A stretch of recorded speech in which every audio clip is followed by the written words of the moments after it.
नमस्कार साथियों, कैसे हैं आप सभी। मैं राकेश कुमार स्वागत करता हूं आप सभी का आपके अपने चैनल सीजी पाठशाला पे, जो कि सीजी बोर्ड वालों के लिए एक स्पेशल चैनल है डीसी मैथ्स पाटन की तरफ। स्टूडेंट चलिए आइए बढ़ते हैं आगे की ओर। और आज हम बढ़ते हुए आगे पहुंच चुके हैं स्टूडेंट आपके 2019 के जो प्रीवियस ईयर क्वेश्चन पेपर पूछा गया आपके सीजी बोर्ड क्लास 10th में, मतलब कि पुराने वर्ष में, जो कि आपके छत्तीसगढ़ माध्यमिक शिक्षा मंडल में जो कक्षा 10वीं के लिए परीक्षा में पूछे गए जो प्रश्न है गणित विषय में, उसको आज हम देखने वाले हैं। पिछले वीडियो लेक्चर्स में हमने जो 2018 में पूछे गए प्रश्न हैं उनको बड़े ही आराम से बनाए स्टूडेंट, और आपने उनको बड़े पसंद भी किए हैं। आइए बढ़ते हैं आगे और देख लेते हैं हमारे फर्स्ट क्वेश्चन को। देर न करते हुए सीधा सही विकल्प चुनकर लिखिए। लेकिन आगे बढ़ने से पहले बस इतना ही कहना चाहूंगा कि अगर आपने पिछले वीडियो लेक्चर्स को नहीं देखा है तो जरूर देख लीजिए, लिंक डिस्क्रिप्शन में है या आई बटन पर मिल जाएगा। और लाइक, सब्सक्राइब एंड शेयर करना ना भूलिएगा स्टूडेंट, क्योंकि ज्ञान बांटने से बढ़ता है ना कि अपने पास रखने से। तो सही विकल्प चुनकर लिखिए।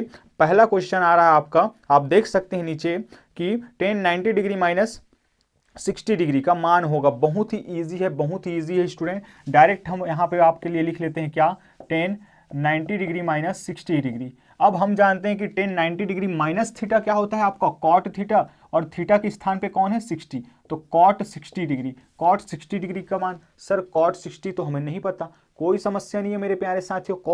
कॉट 60 अगर नहीं पता, लेकिन tan 60 तो जानते हो ना। tan 60 अगर आप जानते हैं तो tan 60 का वैल्यू कितना होता है आपका, tan 60 डिग्री का वैल्यू होता है आपका √3। बस इसको उलट दो तो cot 60 बन जाएगा। तो ये कितना हो जाएगा, 1/√3। ये आपका आंसर हो जाएगा। कैसे होता है आप जानते ही हैं, क्योंकि मैं cot को क्या लिख सकता हूँ, 1/tan थीटा। ठीक है, cot थीटा क्या हो जाता है आपका, 1/tan थीटा। तो cos 60 डिग्री को भी मैं क्या लिख सकता हूँ, मैं 1/tan 60 डिग्री। तो इस तरीके से मेरा 1/√3 आ गया स्टूडेंट। आइए बढ़ते हैं आगे।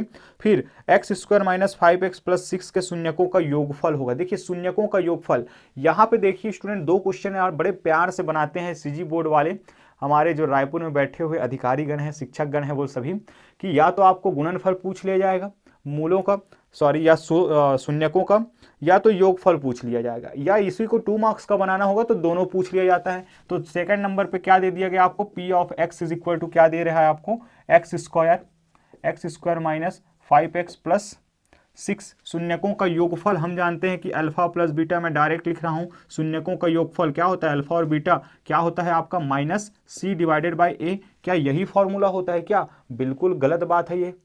तो क्या होता है सर, तो ये होता है क्या, -b डिवाइडेड बाई a, अर्थात ये हो जाएगा स्टूडेंट -b मतलब कि b के स्थान पे क्या है, माइनस, ये सूत्र में ही लगा हुआ है। ठीक है, b के स्थान पे क्या है, -5, तो -5 और पूरे के बाहर फिर से माइनस, a की जगह पे कौन है, a की जगह पे है आपका 1।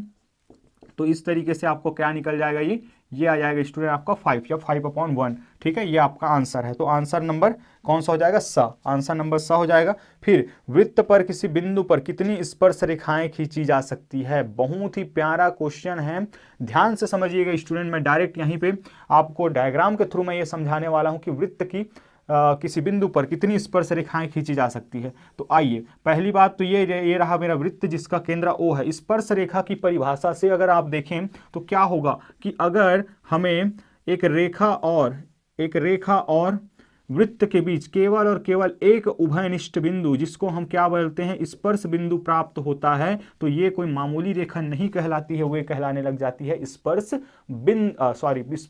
रेखा कहलाने लग जाती है। तो जरा बताइए मुझे कितना कांटेक्ट पॉइंट मिला है आपको, या कॉमन पॉइंट एक।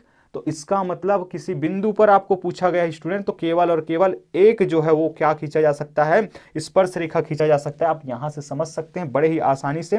आइए बढ़ते हैं आगे। निम्न में से कौन सा वर्ग समीकरण नहीं है, बहुत ही प्यारा क्वेश्चन है स्टूडेंट। चलिए चौथा नंबर, निम्न में से कौन सा वर्ग समीकरण नहीं है। मैंने आपको बताया है बहुपद बनने के लिए जो क्राइटेरिया आप यूज करते हैं, याद नहीं है सर, याद नहीं है तो रील्स में भी ये डला हुआ है स्टूडेंट, आप देख सकते हैं वहां से, शॉर्ट्स में भी हमारा डला हुआ है वहां से, कि अगर x की घात मतलब चर की घात केवल और केवल क्या है आपका, पूर्ण संख्या है, अर्थात 1 से 0 तक, गलत बात। देखिए स्टूडेंट, आपको याद होना चाहिए कि पूर्ण वर्ग संख्याएं क्या होती है, 0 से स्टार्ट होती है, क्योंकि पूर्ण है। अगर 1 से स्टार्ट है तो क्या है, वो प्राकृत संख्याएं हैं। तो 0 से अगर स्टार्ट होती है और कहां तक जाती है, अनंत तक जाती है, तो ये पूर्ण वर्ग संख्याएं हैं, सॉरी पूर्ण संख्याएं हैं। ठीक, अब यही चीजें अगर x के पावर के रूप में दिखे तो वो क्या कहलाता है, आपका बहुपद कहलाता है। अब इक्वेशन की बात है तो भी वही चीजें हैं। अब द्विघात समीकरण की बात है तो मैक्सिमम पावर 2 होना चाहिए, चर की घात ना तो माइनस में होना चाहिए, ना तो बट्टे वाला, मतलब कि आपका परिमेय संख्या नहीं होना चाहिए, ना तो अपरिमेय संख्या होनी चाहिए। ठीक है, तो यहां पे हम देख के बता सकते हैं कि जो ब नंबर आ रहा है स्टूडेंट, यहां पे उसका क्या हो रहा है, आपका x के साथ रूट आ रहा है, रूट x आ रहा है बीच वाले स्थान में, तो यहां पे हो जाएगा आपका ब नंबर का जो आंसर है वो। चलिए, इस तरीके से एक व्यक्ति का कर योग्य आय 10 लाख रुपए से अधिक है तो उसको देय आयकर के साथ अधिभार देना होगा। आखिर क्या होता है अधिभार, क्या आप जानते हैं? क्या आप जानते हैं स्टूडेंट? नहीं जानते, कोई समस्या नहीं है। अधिभार, एक्स्ट्रा लोड, सरचार्ज, कैसे? देय आयकर हो गया, लेकिन आपके जो कहा गया है क्या, योग्य कर योग्य जो राशि आता है वो 10 लाख से अधिक है, तो एक और आप पे सरचार्ज जोड़ दिया जाता है, 10% जो है सरचार्ज आपको देना पड़ता है। ठीक है, 10% याद रखिएगा, बहुत ही इंपॉर्टेंट है ये जो है आपके बहुत ज्यादा इंपॉर्टेंट है स्टूडेंट। ये सब तो नॉर्मल है, लेकिन तीसरा और पांचवें की अगर बात करूं तो बहुत इंपॉर्टेंट है ये। आइए बढ़ते हैं आगे और उचित संबंध जोड़िए। उचित संबंध जोड़िए, देखिए अपने आप में ये पहला पैटर्न, अधिकतर आप देखेंगे कि आपको क्या मिलता है यहाँ पे, खाली स्थान और लास्ट में सही और सत्य और असत्य, बट इस बारी जो है वो सत्य असत्य आपको नहीं दिखाई पड़ेगा स्टूडेंट। यहाँ पे उचित संबंध जोड़िए, भले ही मैं थोड़ा देर के लिए यहाँ छिप जाऊं, या एक काम करता हूं मैं इधर लगा देता हूं इसके क्वेश्चंस को, और यहाँ पे आपको मैं इसका सोल्यूशन और आंसर बता देता हूँ स्टूडेंट। जिसको मुझे बताना होगा मैं बताऊंगा, जिसको मैं ऐसे ही बता सकता हूँ उसको आराम से बता देंगे। तो फर्स्ट में मुझे मिल रहा है क्या, कि रेखा जो मिल रहा है 2y plus x is equal to 4, इसका मुझे क्या पूछा गया, ढाल पूछा गया। ढाल क्या होता है, m, इसी को आप प्रवणता ग्रेडियंट के नाम से जानते हैं स्टूडेंट। तो हमें तो पता है कि रेखा का जो मानक समीकरण होता है वो क्या होता है, y is equal to M X plus C. क्या ये दिखाई पड़ रहा है y is equal to M X plus C की जरूरत? आप कहेंगे सर बिल्कुल नहीं, लेकिन बना तो सकते हैं। हमेशा क्या करेंगे, हम बना लेंगे, तो 2y उधर ही रहेगा और x जब इधर आएगा तो माइनस एक्स प्लस 4 है। ठीक, फिर 2 जब इधर जाएगा मेरे प्यारे साथियों, तो 2 इधर मल्टीप्लाई में, इधर जाएगा तो कहाँ, गुणे में हो जाएगा। इस तरीके से अगर मैं देखूं तो y इज इक्वल टू क्या हो जाएगा, -1/2 x प्लस 2। अब m के जगह पे क्या आया, अगर आप y is equal to M X plus C से तुलना करते हैं तो m के जगह पे कौन आया, -1/2 आया है मेरे प्यारे साथियों। अगर आप देखें तो इसमें जो है वो कहाँ पे दिखाई पड़ रहा है, -1/2, जो सी नंबर है वहाँ पे -1/2 दिखाई पड़ रहा है। आइए बढ़ते हैं आगे, और दूसरे नंबर पे अगर मैं बात करूं तो ये क्या कह रहा है, यदि दो समरूप त्रिभुजों के क्षेत्रफल बराबर है तो वे त्रिभुज होते हैं क्या। त्रिभुज की बारी है, यहाँ पे आंख मूंद के आप कह सकते हैं सर्वांग सम है, कुछ सोचने की जरूरत नहीं है, इसमें सर्वांग सम है। ठीक है, फिर आगे बढ़ते हैं, 8 तथा 10 का समांतर माध्य होगा। ये तो बच्चों वाली क्वेश्चन है कि दोनों को जोड़ो, 2 से भाग दो, 8 और 10 होता है कितना, तो आप कहेंगे सर 18, और 18 का आधा अर्थात 2 से भाग देने पर कितना आएगा, आपको 9 प्राप्त होगा मेरे प्यारे साथियों। फिर आगे बढ़ते हैं, तो यदि थीटा बराबर 45 अंश हो तो tan स्क्वायर थीटा का मान क्या होगा, बोर्ड पे देखते हैं इसको, ये काम का है, नंबर है आपका कितना, 4th नंबर का ये क्वेश्चन है। यदि थीटा बराबर 45 डिग्री है तो आपको tan स्क्वायर थीटा पूछ रहा है। अब स्क्वायर थीटा, भाई थीटा के जगह तो क्या रखना है आपको, 45 अंश। ठीक है, इसको ही मैं क्या लिख सकता हूँ, tan थीटा मतलब कि tan 45 डिग्री पूरे का होल स्क्वायर, क्या मैं लिख सकता हूँ, बिल्कुल हम लिख सकते हैं। और tan 45 डिग्री का मान 1, तो 1 का स्क्वायर विच मीन्स 1 ही होगा आपका। ये मन में आप लोग घबराए की कोई जरूरत नहीं, बहुत ही आराम से बने है ये क्वेश्चन है, बस थोड़ा सा आप लोग दिमाग लगाना है, घबराना बस नहीं है। तो क्या करें कि थीटा के मान दे रही 45 अंश, तो थीटा का मान रख दें, tan स्क्वायर थीटा पूछा थे तो थीटा का मान रख दें। अब हम तो जाना था कि ये स्क्वायर है तो पूरा के स्क्वायर के रूप में लिख सकते हैं, कोई समस्या नहीं है। और tan 45 अंश के मान क्या होते, 1 होते, और 1 के वर्ग तो 1 ही मिले, कत को घात लगा देते हैं, कोई समस्या नहीं है। चलो आगे को तिबर्थन, तो लास्ट में आप लोग पूछा थे क्या, किसी घन की पृष्ठीय विकर्णों की संख्या क्या होती है। लास्ट वीडियो लेक्चर में स्टूडेंट मैंने आपको ये पूरा 3D डायग्राम यहाँ पे शो करके बताया था कि कैसे हम विकर्ण निकालते हैं, आकाशीय विकर्ण और जो है पृष्ठीय विकर्ण कितना होता है। तो यहाँ पे आंसर होगा क्या, किसी घन की पृष्ठीय विकर्णों की संख्या 12 होती है। कुल मिला के 16 होती है, जिसमें से 4 हिस्सेदारी किसका रहता है, आकाशीय विकर्ण का है। तो आप जरूर से देख लीजिएगा, लिंक डिस्क्रिप्शन में है पुराने पिछले वीडियो लेक्चर्स का, वहां पे या फिर प्ले लिस्ट में मिल जाएगा। आइए बढ़ते हैं आगे और रिक्त स्थानों की पूर्ति कीजिए। ये जो है आगे बढ़ते हैं, 5 रिक्त स्थान आपको दिया गया है उसकी ओर। तो यहाँ पे क्या है आपका, सम संख्याओं का वर्ग सदैव सम संख्या होती है। और एक क्वेश्चन में मैं हमेशा कहता हूँ कि तुम्हें घबराए की जरूरत नहीं है, कोई ज्यादा दिमाग लगाए की जरूरत नहीं है, केवल और केवल कि 2 ठन सम संख्या धरो और का करो, वर्ग करत जाओ, का मिली तुम्हारा खुद दिख जाही। तो पहली अगर हम बात करें पहली के, तो 2 के वर्ग का होही, 2 के वर्ग 4 होही। फिर अगर हम देखन सम संख्या के वर्ग ही ना, 4 के वर्ग का मिली आपला 16 मिली, ठीक है। फिर 16 के वर्ग का मिली आपला 256 मिल जी, ठीक है। और का कर 12 के कर लें, 12 के 144 मिल ही। तो ये क्या है आपके लास्ट में 6 दिखना, 4 दिखना, 4 दिखना, ये क्या है, सम संख्या। मतलब कि सम संख्याओं का वर्ग सदैव क्या होने वाला है, आपका सम संख्या ही होने वाला है। बहुत इंपॉर्टेंट ये है, आप स्टार मार्क लगा सकते हैं इस पे। आइए बढ़ते हैं आगे और नेक्स्ट है आपका 12 और 6 का तृतीय अनुपात। स्टूडेंट आइए इसको मैं 2 तरीके से आपको बताऊंगा, क्योंकि बहुत ही आराम से हम बढ़े हमेशा की तरह से सेट ए को हम आराम से बनाने का प्रयास करते हैं और कॉन्सेप्चुअल जो है कॉन्सेप्ट की बात हम करते हैं। तो ए की जगह पे आप मान लीजिए स्टूडेंट, हमें पता है कि हमारा जो समानुपात है वो किस तरीके से रुकता है। मेनली अगर बात की जाए तो ए अनुपात बी समानुपात है सी अनुपात डी के, इस तरीके से हम लिखते हैं, इस तरीके से। अब बताओ मुझे, ठीक है, कोई 2 चीजें दिया गया, आपको तृतीय अनुपात मतलब तीसरे नंबर का पूछा जा रहा है। तो यहां पे आप देख सकते हैं स्टूडेंट, आपको क्या दे रहा है, पहला दे रहा है, दूसरा दे रहा है और ये तीसरे की बात कर रहा है वो, ठीक है। तो हम क्या मान लेंगे, यहाँ पे 12 जो है वो ए है, और क्या दिया है आपको 12, उसके बाद दिया है आपको 6, तो ये किसका काम करेगा, बी का।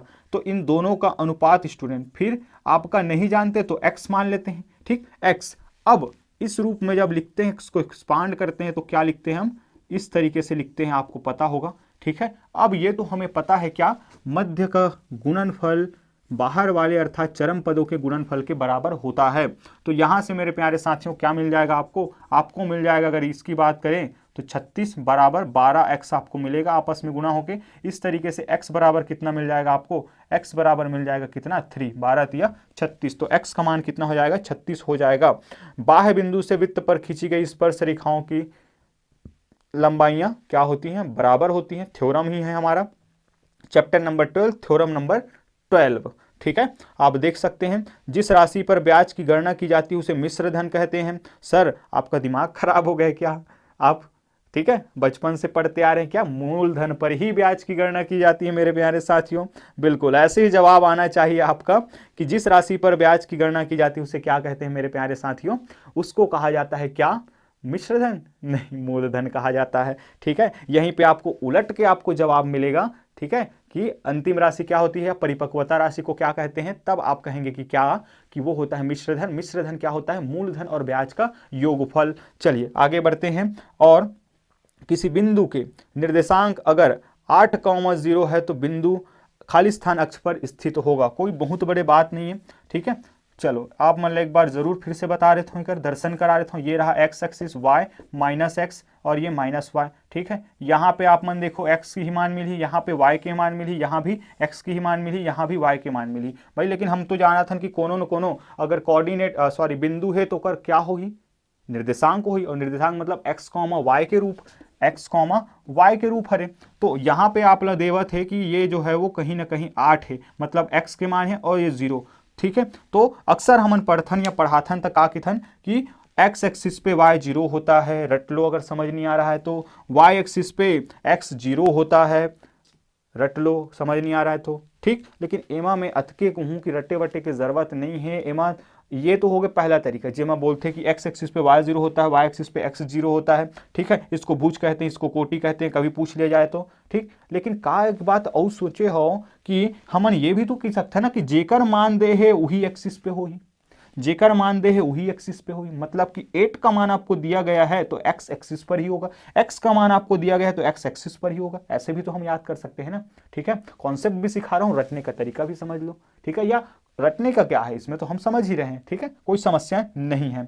मुझे लगता है कि आपको ये पसंद आया होगा। पसंद आया तो ज़रूर से बताइएगा स्टूडेंट, कमेंट में बताना ना भूलिएगा कि मैंने कहा कि जिसका मान दिया है उसमें ही देख लो, वही उसी एक्सिस पर होगा, कहीं ज़्यादा बाहर घूमने की ज़रूरत नहीं है। ठीक है, तो इस तरीके से हमने तो ये पूरा कर लिया है स्टूडेंट। बढ़ते हैं आगे और देखते हैं हमारे नेक्स्ट क्वेश्चन को। 2, 3, 4 एंड 10 तक का इस वीडियो लेक्चर में करने वाले हैं हमेशा की भांति, और प्रयास रहेगा अगर टाइम ज़्यादा लंबा नहीं गया तो 11 और 12 भी यहीं पर निपटा लेंगे।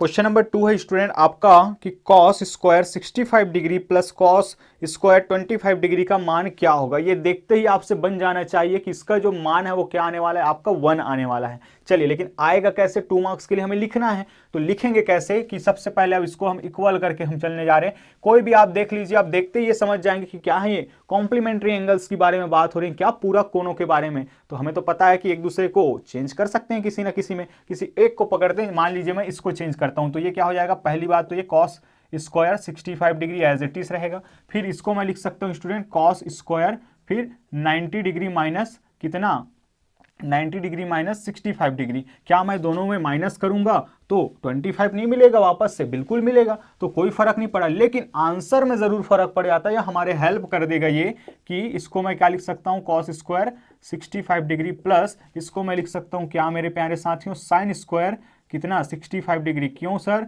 क्योंकि हमें पता है कि कॉस 90 डिग्री माइनस थीटा क्या होता है, आपका साइन थीटा होता है, साइन थीटा होता है। बाजू में हमने रीजन बता दिया। अब तो हमें पता है कि sine square theta plus cos square theta या cos square theta plus sine square theta is equal to क्या होता है, 1 होता है, 1 होता है। सिंस यहाँ पे आप लिखेंगे sine square theta plus cos square theta is equal to 1। देखिए 1 मिनट लगा है, 2 मिनट लगा है, जैसे भी 2 मिनट के अंतर्गत ज़्यादा लगा ही नहीं है स्टूडेंट। आपका क्वेश्चन 2 मिनट में 2 नंबर का बन चुका है। चलिए बढ़ते हैं आगे।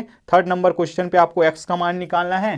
तो थर्ड नंबर क्वेश्चन मैं लेने वाला हूँ स्टूडेंट, यहाँ पे x प्लस 5 इज टू 45, ठीक है, इक्वल है, इसका रेशियो जो है वह 1:5 के। x का मान निकालना, कुछ नहीं आपको पता, अभी अभी हमने देखा उधर कि इन दोनों का गुणनफल इसके गुणनफल के बराबर होगा, अर्थात ये हो जाएगा मेरे प्यारे साथियों क्या, x प्लस 5 इंटू 5 इक्वल होगा 45 इंटू 1 के। ठीक है, आगे जब सॉल्व करते हैं तो 5 ये हो जाएगा कितना 5x और प्लस 25 इज इक्वल टू ये हो जाएगा 45। इस तरीके के क्वेश्चन में आप क्या करने वाले हैं, चलिए आगे बढ़ते हैं। तो 5x इज इक्वल टू 25 से अगर हम 45 से 25 माइनस करेंगे तो एग्जैक्टली कितना आने वाला है, आपका 20 आने वाला है, बिल्कुल इक्वल है। तो x का मान आपका क्या आ जाएगा मेरे प्यारे साथियों, यहाँ से x का मान आ जाएगा आपका इधर से 4, x का मान क्या आ जाएगा 4 आ जाएगा। यही आपका आंसर होगा, यही आपका आंसर होगा। आप अंत में लिख देंगे कि अतः x का मान कितना प्राप्त हुआ है, 4 प्राप्त हुआ है। चलिए आगे की ओर बढ़ते हैं और क्वेश्चन नंबर 4 में अगर नजर डालें तो आपको एक रेखा बिंदु 7,9 तथा 5,3 से होकर जाती, तो रेखा की प्रवणता ज्ञात कीजिए। रेखा की प्रवणता या ढाल जिसके नाम से जानते हैं, ठीक है, चौथा नंबर पे आपको दिया जा रहा है। क्या डायरेक्ट आप लिख सकते हैं कि दिया है, क्या मेरे प्यारे साथियों दिया है, क्या x1 बराबर क्या दिया है, ठीक है, पहले बिंदु को x1 y1 मान लो, क्योंकि डायरेक्ट आपको फॉर्मूला लगाना है। 2 मार्क्स का क्वेश्चन है, ज़्यादा झंझट की जरूरत नहीं है, ठीक है, ज़्यादा मलाई मार के ला बनाने की जरूरत नहीं है, ठीक है। 2 मार्क्स दे भैया, 2 नंबर दे, कतई ज़्यादा डिटेल दे रहे क्या है ना, समय भी देखना है तुम्हारा, ठीक। तो ज्ञानवान नहीं दिखाना है, वहाँ सब ज्ञानी है, ठीक। तो x1 बराबर 7, y1 बराबर कतिक 9, ठीक, x2 बराबर कतिक भाई दूसरी यार ले ले 5 और y2 बराबर कतिक 3, ठीक। हमन जाना थन का प्रवणता, चूंकि प्रवणता, ठीक है, चूंकि प्रवणता जिलना हम स्मॉल m से शो करथन, ठीक, वो का होते आपके y2 minus y1 divided by x2 minus x1। मान रख दो y2 माइनस y1 तो 3 minus 6 sorry 3 minus 9 divided by ये क्या हो जाएगा 7 माइनस सॉरी क्या बोल रहा हूँ मैं 5 माइनस 7, 5 माइनस 7। तो यहाँ पे क्या हो जाएगा ये, अगर मैं इससे डिवाइड करता हूँ तो ये मिल जाएगा मुझे -6, यहाँ पे कितना हो जाएगा -2। इस तरीके से अगर आप दोनों को अगर आप देखें तो आपको कितना प्राप्त हो जाएगा, आपका 3/1 आपको प्राप्त हो जाएगा, अर्थात 3। आप डायरेक्ट लिख सकते हैं कि अतः रेखा की प्रवणता जो इन बिंदुओं से गुजर रही है उसकी क्या प्राप्त हुई 3/1 या फिर m इज इक्वल टू 3।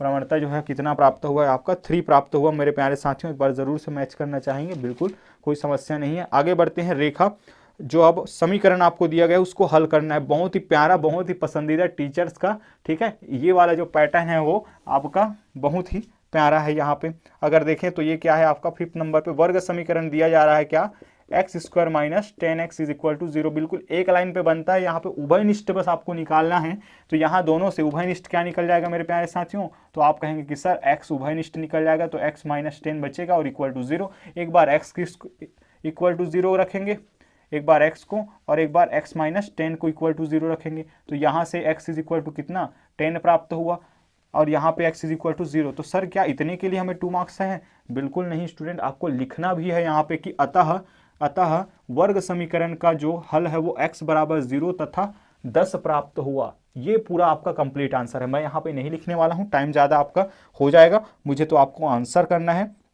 आइए देखते हैं, निम्न आंकड़ों से माध्यिका ज्ञात कीजिए। देखिए दिया गया आंकड़ा क्या है, आप लिखेंगे दिया गया आंकड़ा क्या है आपके प्यारे साथियों, 31, ठीक है, फिर 33, 28, 30, 32 और 34, 2 बार 4 बार 5 बार 10 बार एल मिला लूँ भैया, बड़ा गलती हो गया, अगर गलती हो गई ना तो गए, ठीक है। ये कौन से नंबर के आपके, ये है 6वां नंबर के, ठीक। तो 35, 31, 33, 28, 30, 32, 34 माध्यिका निकालना है।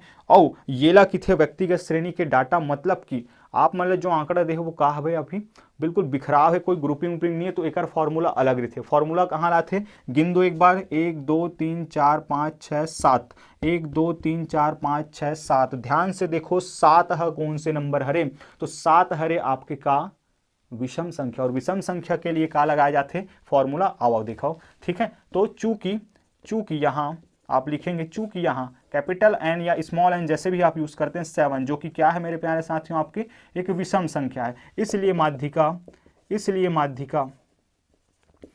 माध्यिका का मान कितना होगा, n प्लस 1 डिवाइडेड बाय 2वां पद, ठीक है। ये माध्यिका बराबर निकल जाएगा आपका, इसीलिए इसको हम md से भी शो करते हैं, ठीक। n का मान है 7 प्लस 1 डिवाइडेड बाई 2वां पद, इतने पद का, तो यहाँ पे क्या हो जाएगा 8/2वां पद। तो भाई 8/2वां पद मतलब कि कितना, चौथा पद अर्थात md का मान कितना मेरे प्यारे साथियों, md का मान कितना, सॉरी इससे पहले याद, हाँ ये प्रोसीजर बिल्कुल सेम है, एक छोटा सा गलती, छोटा सा नहीं एक बड़ी गलती हुई स्टूडेंट, आप सुधार लीजिएगा इसको, अभी मैं बता देता हूँ। सबसे पहले इसमें मैंने एक मिस्टेक किया है, वो क्या है कि आपको क्या लिखना पड़ता है, इसको घटते या बढ़ते क्रम में लिखना होता है, ठीक है। तो घटते या बढ़ते क्रम में जब लिखेंगे तो मान लेते हैं हम क्या बढ़ते क्रम में अगर लिख रहे हैं, तो सबसे पहले चलिए मैं यहीं पर लिख देता हूँ इसको, इसी डेटा को मैं यहीं पर क्या कर देता हूँ बढ़ते क्रम में लिख देता हूँ। तो सबसे पहले क्या आएगा 28 आएगा, फिर क्या आएगा आपका 30 आएगा, फिर 31 आएगा, फिर 32 आएगा, फिर 33 आएगा, फिर 34 आएगा, फिर आएगा कौन 35 आएगा, 1 2 3 4 5 6 7, ठीक है। तो ये वाला डेटा आपको, ठीक है, ये डेटा में आपको काम करना, पहले आप गिवन डेटा लिखेंगे, फिर आप उसको बढ़ते क्रम में लिखेंगे, फिर आप n का मान तो 7 ही रहने वाला है, इसीलिए अब जो माध्यिका, अब जो ये चौथे पद की बात हो रही है वो इस डेटा पे देखना है आपको, 1 2 3 4, तो ये वाला जो है आपका 32 वो क्या है आपका माध्यिका प्राप्त हुआ है, 32 जो है वो आपका सही आंसर होने वाला है मेरे प्यारे साथियों, ठीक है। बड़ा ही ध्यान रखिएगा, जिस तरीके से मैंने यहाँ पे गलती किया है वो आप नहीं करेंगे स्टूडेंट, आप बिल्कुल अच्छे से करने वाले हैं, मुझे पूर्णतः विश्वास है। चलिए आगे बढ़ते हैं स्टूडेंट, और आपको ले चलते हैं अब नेक्स्ट क्वेश्चन नंबर 7 8 9 और 10 की तरफ, जो कि 3 मार्क्स के क्वेश्चन आपके लिए लेके आने वाला है। सो चलिए बढ़ते हैं आगे की ओर। क्वेश्चन नंबर 7 है स्टूडेंट, 3 मार्क्स का क्वेश्चन आपका स्टार्ट हो रहा है, 7 8 9 10, जैसे कि मैंने अभी बताया। तो x square minus 5x plus 6 is equal to 0 आपका एक वर्ग समीकरण है, जहां पे आपको इसके मूलों की प्रकृति ज्ञात करना है, ठीक है। मूलों की प्रकृति आप जानते हैं 3 कंडीशन मिलता है, तीनों में से अगर कोई एक कंडीशन यहाँ पे मिल जाता है उसके अकॉर्डिंग हम बताएंगे कि मूलों की प्रकृति क्या होने वाला। आइए तो सबसे पहला काम क्या होता है, इसको मानक रूप से तुलना करना। मानक रूप क्या होता है आपका ax square plus bx plus c से क्या, सॉरी, इज इक्वल टू 0 से तुलना करने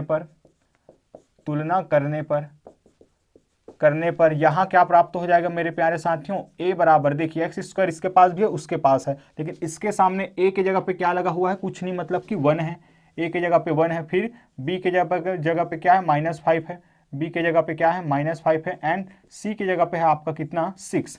इसलिए अब आप जानते हैं चूंकि विभेदक बराबर क्या होता है, विभेदक हम निकालेंगे, चूंकि विभेदक जिसको हम कैपिटल डी से हम शो करते हैं इस b² - 4ac। चलिए इसी में अगर मैं मान रख दूं तो d का मान क्या हो जाएगा, d का मान is equal to b² - -5² -4 into ac, तो 1 इंटू 6। तो यहाँ से आपको क्या निकल जाएगा, d is equal to 25 minus वहाँ पे हो जाएगा कितना 6 इंटू 4 हो जाएगा 24। तो इस तरीके से d का वैल्यू कितना आ जाएगा मेरे प्यारे साथियों 1। और 1 कैसा है, धनात्मक है ऋणात्मक है, क्या है धनात्मक है, और धनात्मक है मतलब कि आपका जो 1 का मान है वो 0 से बड़ा प्राप्त हुआ है। आप लिखेंगे यहाँ पे चूंकि, ठीक है, यहाँ पे जो कंडीशंस बनने वाले हैं वो क्या है आपके 0 से बड़ा प्राप्त हो रहा है, ठीक है, चूंकि d इज ग्रेटर देन 0 अर्थात क्या धनात्मक, आप लिख सकते हैं पॉजिटिव, ठीक है। अतः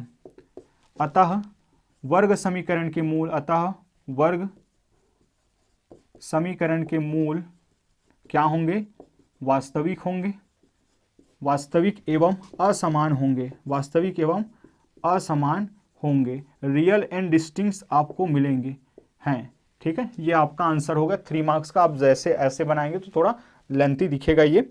चलिए आगे बढ़ते हैं। आगे बढ़ते हुए अब जो क्वेश्चन नंबर 8 है वो बहुत ज़्यादा इंपॉर्टेंट है स्टूडेंट, बहुत ध्यान से समझिएगा इसको। यहाँ पे क्या करना है आपको, एक संख्या दी जा रही है उसको क्या करना है आपको सिद्ध करना है, कि सिद्ध कीजिए कि 2k + 7 एक विषम पूर्णांक है, जहाँ k क्या है आपके, जहाँ k क्या है आपका मेरे प्यारे साथियों एक पूर्णांक है। चलिए आइए अब इसको कैसे हमें सिद्ध करना है इसको थोड़ा देख लेते हैं। कि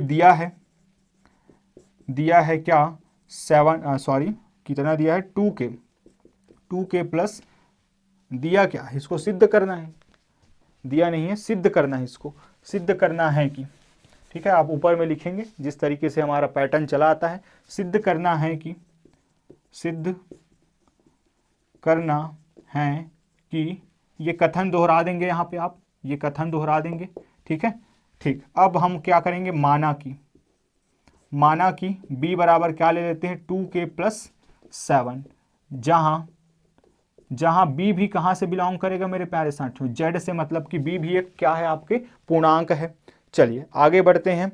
अब मुझे देखना है कि इसमें विषम पूर्णांक आपको सिद्ध करना है, तो होगा कैसे, तो कुछ नहीं, आपको तोड़ मरोड़ के आपको किसी तरीके से जो विषम संख्या होती है तो उसका जो परिभाषा है उसके रूप में लाना है। क्या है परिभाषा, थोड़ी देर में बात करेंगे। तो इसके अगर मैं आगे बढ़ूं तो b इज इक्वल टू, इसको मैं क्या लिख सकता हूं 2k प्लस, ये क्या हो जाएगा 6 + 1 हो जाएगा, बिल्कुल कोई समस्या नहीं है। b इज इक्वल टू क्या हो जाएगा, यहाँ से 2 जब कॉमन निकलेगा तो ये हो जाएगा मेरे प्यारे साथियों k + 3 + 1 हो जाएगा। कहीं पे कोई दिक्कत नहीं है। तो b इज इक्वल टू क्या हो जाएगा, अब ये 2, अब इस पूरे को मैं क्या मान लेता हूँ m + 1। आइए देखिए ये किसकी ओर हमें ले जा रहा है। फिर से यहाँ पे लिखेंगे जहां m इज इक्वल टू क्या है आपके k + 1, तथा m भी कहाँ से बिलोंग करेगा आपके z से ही बिलोंग करेगा, मतलब कि वो भी क्या होगा आपके पूर्णांक संख्या ही होगी, ठीक। अब स्पष्ट रूप से आप देख सकते हैं स्टूडेंट ये किस ओर इंगित कर रहा है, तो ये इस ओर इंगित कर रहा है कि किसी सम संख्या में एक जोड़ने पर प्राप्त संख्या क्या होता है, विषम होता है। तो आप लिखेंगे यहाँ पे चूंकि विषम संख्या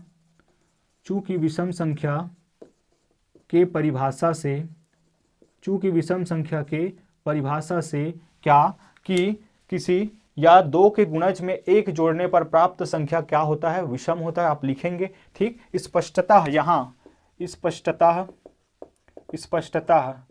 यहाँ 2m एक संख्या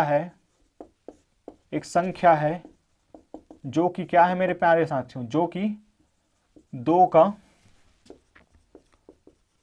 गुणज है, अर्थात 2m एक क्या है, सम संख्या है। और अभी तो हमने यहाँ पे परिभाषा लिखा कि 2 के गुणज या फिर सम संख्या में एक जोड़ने पर प्राप्त संख्या क्या होगा आपका, विषम होगा। इसलिए सम संख्या है, इसलिए b बराबर क्या हो जाएगा आपका 2m + 1, b बराबर 2m + 1 एक क्या होगा मेरे प्यारे साथियों, विषम पूर्णांक होगा। अब आपको पूछा क्या गया था, आपको जो पूछा गया था उसको आप लिख देंगे कि अतः b is equal to 2k plus 7 भी एक विषम पूर्णांक होगा, क्योंकि उसी से वो बना हुआ है। तो अतः अतः हम कह सकते हैं कि अतः हम कह सकते हैं कि 2k प्लस 7 एक क्या है, आपके विषम पूर्णांक हैं, जहां k क्या है, आपके एक पूर्णांक है, जहां k एक पूर्णांक संख्या है या पूर्णांक है। ठीक, ये हो गया क्या, आपके प्रूव्ड होता है इति सिद्धम। इस तरीके से आपको लिखना है, थोड़ा लैंग्वेज आपको देना पड़ता है यहाँ पे, क्योंकि आपको कारण यहाँ पे, रीजन यहाँ पे देना होता है। 3 मार्क्स का क्वेश्चन है स्टूडेंट, और परिभाषा पे भी आपको 1 या हाफ मार्क्स जरूर रहता ही है। आइए बढ़ते हैं आगे। और 8 सेंटीमीटर व्यास वाले अर्धगोले का वक्र पृष्ठ ज्ञात कीजिए। वेरी इजी और वेरी मोस्ट आईएमपी क्वेश्चंस में से एक है स्टूडेंट। अर्धवृत्त आपको अब मिल रहा है, नया पैटर्न है अभी तक का, अगर हम देखें तो 9th नंबर का ये क्वेश्चन है। चलिए थोड़ा सा अब नजर डाल लेते हैं अर्धवृत्त पर, कैसे दिखता है अर्धवृत्त, तो उससे आपको थोड़ा अंदाजा हो जाएगा। तो आपने अपने टेनिस बॉल देखा ही होगा, टेनिस बॉल जब क्या होता है मेरे प्यारे साथियों, या आप क्या ले लेते हैं, कटोरी। सर ये कटोरी है, कटोरी ही ले लेते हैं, ठीक है मेरे प्यारे साथियों, कटोरी ही है। ठीक, तो कटोरी ये है आपके अर्धवृत्त। ठीक है, ऊपर भी क्या रहेगा आपका, सर्कुलर ही रहेगा, वृत्ताकार ही रहेगा। अब यहां पे आपको दिया क्या है, दिया है अर्धवृत्त, दिया है अर्धवृत्त का व्यास, अर्धवृत्त का व्यास बराबर क्या हो जाएगा आपका, अर्धवृत्त का व्यास बराबर है आपका 8 सेंटीमीटर। 8 सेंटीमीटर लगे हाथ का निकाल लेना है आपला त्रिज्या, हमेशा से मैं कहता हूँ त्रिज्या मतलब कि आर, आर कितना हो जाही 4 सेंटीमीटर। अब बेलन के वक्र पृष्ठ का क्षेत्रफल निकालना है, वक्र पृष्ठ। ठीक है, अब यहाँ पे मैं आपको 2 बात जरूर मेंशन करूंगा। जब कभी भी आपको पूर्ण गोले मतलब कि गोले का पृष्ठीय क्षेत्रफल निकालना होगा, तो वहां पे ऐसा कोई वक्र पृष्ठ या संपूर्ण पृष्ठ वाला मामला नहीं होता, आप टोटल गणना करते हैं। ठीक है, वहां पे जो होता है संपूर्ण पृष्ठ की ही गणना होती है। लेकिन जब इसकी बारी आ जाएगी तो यहाँ पे जो है इसके पास संपूर्ण पृष्ठ भी है और क्या है मेरे प्यारे साथियों, और वक्र पृष्ठ भी है। क्या बोल दिए सर आप, तो संपूर्ण पृष्ठ की जब बात होगी तो ये जो है आधा पूरा वृत्त किसके बराबर होता है, पूरा वृत्त का जो होता है 4 पाई आर स्क्वायर के बराबर होता है, मतलब 4 वृत्त के जो क्षेत्रफल होगा उसके बराबर होगा। ठीक है, और इसमें क्या होगा, अर्धवृत्त के अगर वक्र पृष्ठ बस की बात की जाती है तो आपको मिलता है क्या मेरे प्यारे साथियों, 2 वृत्त के बराबर आधा कर दिए। और इसी का अगर संपूर्ण करेंगे तो ये ऊपर वाले गोले का और जो लेते हैं, मतलब 3 पाई आर स्क्वायर। उम्मीद है आपको बातें समझ में आ होगी। ठीक है, तो बोलिए हाँ गुरुजी। ठीक, तो चलिए यहां पे अब देख लेते हैं। इसलिए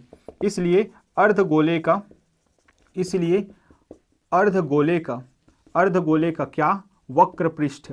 बहुत ध्यान से यहाँ पे आपको यूज करना है स्टूडेंट। वक्र पृष्ठ बराबर क्या हो जाएगा, 2 पाई आर स्क्वायर। ठीक है, आइए बढ़ते हैं आगे। 2 इंटू पाई का मान हो जाएगा कितना, 22/7 गुणित आर का मान कितना है, 4 का वर्ग। 4 का वर्ग मतलब कि 16, 4 का वर्ग हो जाएगा आपका 16। तो यहाँ पे हम मल्टीप्लाई कर लेंगे तो ये हो जाएगा कितना मेरे प्यारे साथियों, 44। 44 गुणित 16, तो 16 चौक हो जाएगा आपका कितना, 16 चौक 64 का 4 हासिल गया 6, 16 चौक 64 और 6 704। अगर 704 को मैं क्या करूंगा, 7 से डिवाइड करूंगा तो जो मेरा आंसर आएगा वही क्या होगा, मेरा जो है वक्र पृष्ठ का क्षेत्रफल मिलेगा। तो आइए ये कितना टाइम चला जाएगा, 1 टाइम्स, नहीं जाने का 0, फिर ये चला जाएगा कितना 4, 4 जो है वो जा ही नहीं सकता है। तो रुक जाइए, थोड़ा सा देख लेते हैं हम आंसर जरूर से, कुछ तो मिस्टेक लग रहा है, या फिर आप पाई में भी छोड़ सकते हैं, कोई समस्या नहीं आएगी ऐसा लग रहा है मुझे। ठीक है, अर्धगोले का व्यास वक्र पृष्ठ का क्षेत्रफल। ठीक है, यहाँ पे जो है अर्धगोले का व्यास आपको निकालना है। ठीक है, कोई समस्या नहीं है मेरे प्यारे साथियों। या फिर एक बार ज़रूर से मैं क्वेश्चन मैच करा लेता हूँ। यहाँ पे संपूर्ण पृष्ठ तो नहीं कहा गया है, क्योंकि प्रिंटिंग मिस्टेक थोड़ा हो सकता है टाइपिंग में, या तो बिल्कुल कुछ नहीं है, कोई दिक्कत नहीं है, हम सही जा रहे हैं। आपको क्या करना है, वक्र पृष्ठ ही निकालना है, संपूर्ण पृष्ठ नहीं निकालना है, बिल्कुल सही जा रहे हैं, कोई समस्या नहीं है। तो क्या हो जाएगा यहाँ पे, 7 1 7, फिर नहीं जाने का 0, फिर 4 थोड़ी ना चला जाएगा, नहीं जाएगा, फिर से नहीं जाने का 0 लगा, फिर यहाँ पे कितना आ जाएगा अब ये बन जाएगा 40। ठीक है, ये जो बचा हुआ भाग था वो कितना बन जाएगा 40, तो 7 पंचे 35 हो जाएगा। फिर से कितना बचेगा, 5 बनेगा तो 50 बनेगा, तो सती सती 49। फिर कितना बनेगा, 1 आएगा, ठीक है, तो 10 बनेगा, तो 7 एकम 7। तो मैं कह सकता हूँ कि 100.51, ठीक है, ये कितना चल रहा है आपका सेंटीमीटर वर्ग सेंटीमीटर आपका आंसर हो जाएगा मेरे प्यारे साथियों। ये जो है आपका आंसर हो जाएगा। आइए बढ़ते हैं आगे और देखते हैं हमारे नेक्स्ट क्वेश्चन को, क्वेश्चन नंबर 10, और इस वीडियो लेक्चर का जो है वो आखिरी क्वेश्चन हमारा होने वाला है। ये अंतिम क्वेश्चन को हम देख लेते हैं स्टूडेंट। क्वेश्चन नंबर 10 का कहना है कि g of x p of x का क्या है, आपका एक गुणनखंड है। कहने का तात्पर्य क्या है कि ये जो x-1 है वो इसका एक गुणनखंड है। यहाँ पे दो रिजल्टेड निकलता है कहाँ से, गुणनखंड प्रमेय जब हम पढ़ते हैं कि g of x p of x का एक गुणनखंड है, तो कब होगा ये, जब r का मान 0 आता है। कैसे जान गए, r का मान 0 मतलब कि शेषफल अगर 0 आता है तो हम कहते हैं कि कोई एक संख्या है जो दूसरी संख्या को क्या कर दिया है, पूरी तरीके से डिवाइड कर दिया है। अगर उसने पूरी तरीके से डिवाइड कर दिया है तो डिवाइड करने वाला जो पहली संख्या है वो दूसरी संख्या का क्या, एक गुणनखंड कहलाता है। देखिए मैंने आपके सामने ये जो है निचोड़ पेश कर दिया है, तो ये होता है क्या, गुणनखंड प्रमेय। अब आपको पहले से ये दिया जा रहा है कि g of x p of x का एक गुणनखंड है, तो निश्चित रूप से r का मान क्या होगा, आपका 0 होगा। हम लेके चलेंगे, कौन कहता है ये, तो गुणनखंड प्रमेय के विलोम से। तो हम लिखेंगे कि g of x p of x का गुणनखंड है, इसलिए कहां से, गुणनखंड प्रमेय के विलोम से g of x is equal to 0 पर, अर्थात जब हम क्या निकालने चलेंगे मेरे प्यारे साथियों, शेषफल निकालने चलेंगे, तो ये जो शेषफल है कहां से, शेषफल प्रमेय से p ऑफ 1 जो होगा 0 होगा। ये कहां से आया सर, मैं एक एक करके पूरा चीज बताने वाला हूं स्टूडेंट, क्योंकि आप इस वीडियो लेक्चर में भी जुड़े हैं तो आप समझ पाएं। अगर आपको इस पर डिटेल वीडियो लेक्चर चाहिए, बहुत सारे क्वेश्चन हमने करवा चुके हैं, ठीक है, लगभग चैप्टर 10 में हम पहुंच चुके हैं, 10 या 9 में हम पहुंच चुके हैं। बिल्कुल एक एक जो है वीडियो लेक्चर्स में हमने आपके एक एक क्वेश्चन को बना के दिखा दिया, ताकि आप पहुंचे अपने उसी क्वेश्चन में जो कि आपका आंसर के रूप में चाहिए। तो लिंक डिस्क्रिप्शन में है आपके बहुपद का, आप वहां जाके देख सकते हैं, इसके और भी क्वेश्चन है उसको। लेकिन फिलहाल के लिए समझ लीजिए 1 कहां से आता है, तो g of x is equal to 0, अर्थात जब इसको आप 0 के इक्वल रखते हैं मेरे प्यारे साथियों ये, तो आपको x का मान क्या निकल के आ जाता है, 1 निकल के आ जाता है। जब 1 इधर जाएगा तो क्या होगा, पॉजिटिव हो जाएगा।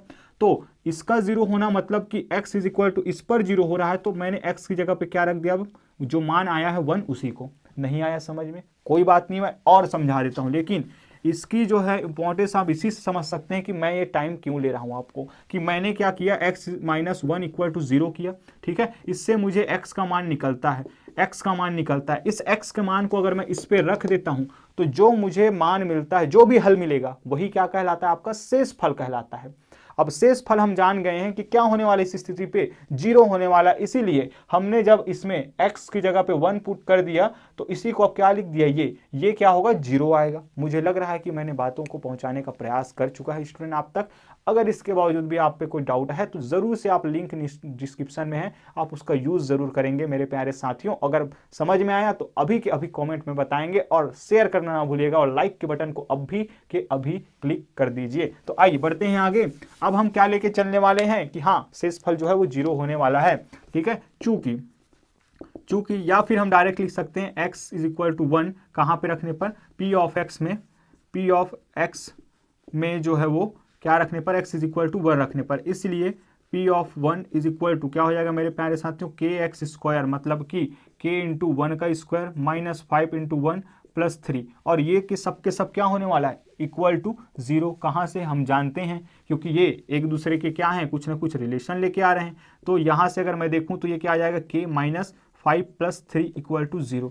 तो यहाँ से क्या आ जाएगा मेरे प्यारे साथियों, k में minus 2 is equal to k is equal to क्या, 2 प्राप्त होता है। आप अंत में लिखेंगे कि अतः k का मान 2 है, अतः k का मान 2 है, यही आपका आंसर होगा, यही आपका आंसर होगा। सर 3 मार्क्स में ये दिया गया है तो क्या ये लिखना ज़रूरी है? जी हाँ स्टूडेंट, ये थ्योरम में भी हाफ मार्क्स है आपका, इस रीजन में भी हाफ मार्क्स है। चाहे आप भावों को वही रखें, शब्दों को कम कर लीजिए, कोई दिक्कत नहीं, आप लेकिन ज़रूर बताएंगे स्टूडेंट इसको कि हाँ ऐसा होता है, ठीक है। तो चलिए इस तरीके से हमने इस वीडियो लेक्चर में आपको जो है क्वेश्चन नंबर 10 तक को जो है करा दिया है। नेक्स्ट वीडियो लेक्चर में हम बात करेंगे स्टूडेंट जो CG board class 10th maths है उसके जो 2019 है उसके सेट ए के जो आगे के क्वेश्चन है, अर्थात 11 to 15 या 14 तक का जो 4 मार्क के क्वेश्चन है उनको हम करेंगे, क्योंकि वहां पे अथवा के क्वेश्चन आएंगे तो थोड़ा बड़ा बनेगा और वीडियो लेक्चर जो है लंबा हो जाएगा, इसलिए एक एक करके हम आगे बढ़ने वाले हैं। तो बने रहिए हमारे साथ, जो है डीसी मैथ्स पाटन के साथ, सीजी पाठशाला के साथ स्टूडेंट। हमारा काम अगर अच्छा लग रहा है तो बिल्कुल सपोर्ट करना ना भूलिएगा, क्योंकि आपके मोटिवेशन, आपके लाइक से ही हमें मोटिवेशन मिलता है और इसकी हमें बहुत ज़्यादा ज़रूरत है। तो चलिए बढ़ते हैं आगे की तरफ, मिलते हैं नेक्स्ट वीडियो लेक्चर में। और स्वास्थ्य का ख्याल रखिए, प्रैक्टिस पर ध्यान दीजिए। जय हिंद।